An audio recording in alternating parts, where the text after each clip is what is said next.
ஓ முருகா! வெற்றிவேல் முருகா! வேலுண்டு வினையில்லை, மயிலுண்டு பயமில்லை. என் அன்பு தங்கமே, உன்னை நினைத்து நினைத்து ஒருவர் கண்ணீர் வடித்து கொண்டிருக்கின்றார். இப்படி ஒருவரை அழ வைத்து விட்டோமே என்ற ஒரு சிறு எண்ணம் கூட உனக்கு இல்லை.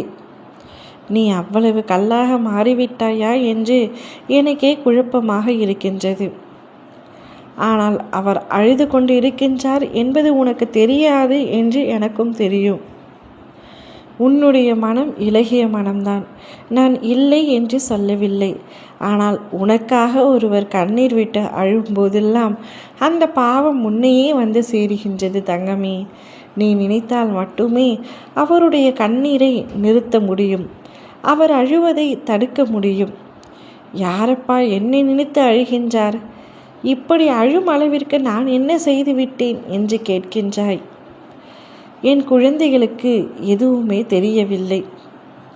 உன் வாழ்க்கையில் என்ன நடக்கிறது என்பதும் உனக்கு புரியவில்லை. உன்னை சுற்றி சுற்றி ஒரு உறவு வந்தது.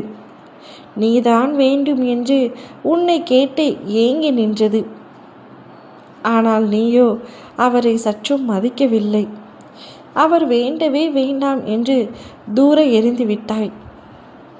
ஒரு பூக்களை தூக்கி எறிவது போல நீ அந்த உறவை தூக்கி எறிந்து விட்டாய்.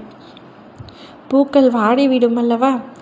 அதே போலத்தான் அந்த உறவும் வாடிவிட்டது. உன்னுடைய பேச்சுக்களை கண்டு மனம் உடைந்து விட்டது.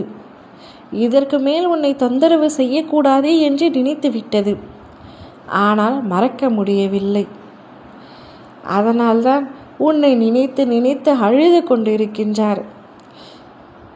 எப்பொழுதெல்லாம் உன்னை நினைக்கிறார் என்று கேட்டால் எப்பொழுதுமே உன்னை நினைத்து கொண்டுத்தான் இருக்கின்றார். ஏதாவது ஒரு செயல்கள் செய்வதன் மூலம் உன்னுடைய ஞாபகம் வந்து அழுது கொண்டிருக்கின்றார். மறக்க வேண்டும் என்று முயற்சி செய்தால் அந்த மறதியிலும் உன்முகம்தான் வருகின்றது அவருக்கு.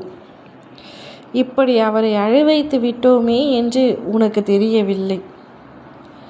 நீ அந்த உறவை யார் என்று இந்நேரம் கண்டுபிடித்திருப்பாய். உன்னை சுற்றி நீ வேண்டும், உன்னை திருமணம் செய்து கொள்ள வேண்டும், வாழ்க்கை முழுவதும் ஒன்றாக வாழ வேண்டும் என்று கூறிய அந்த உறவை பற்றித்தான் சொல்கின்றேன். ஆனால் நீயோ அவரை வெறுத்து விட்டாய். தவறு புரிந்து விட்டோமே என்று நினைத்து அவர் அழுது கொண்டிருக்கின்றார். செய்த தவறுக்கு உன்னிடத்தில் மன்னிப்பும் கேட்டுவிட்டார். உன்னுடைய காலடியிலும் விழுந்து விட்டார். இதற்கு மேல் என்ன செய்வது என்று தெரியாமல் குழப்பமாக இருக்கும் அவர் அழுவதை தவிர வேறு என்ன செய்வதென்று தெரியவில்லை. அதனால்தான் இப்பொழுது வரை அழுது கொண்டு மட்டுமே இருக்கின்றார். நீ தான் அவரை சரி செய்ய வேண்டும். உன்னால் ஒருவர் அழுக வேண்டாம். அவரை சரி செய்து விடு, அவரை திருத்தி விடு. அந்த கடமை உனக்கு இருக்கின்றதல்லவா? அவரை ஏற்றுக்கொள் தங்கமே.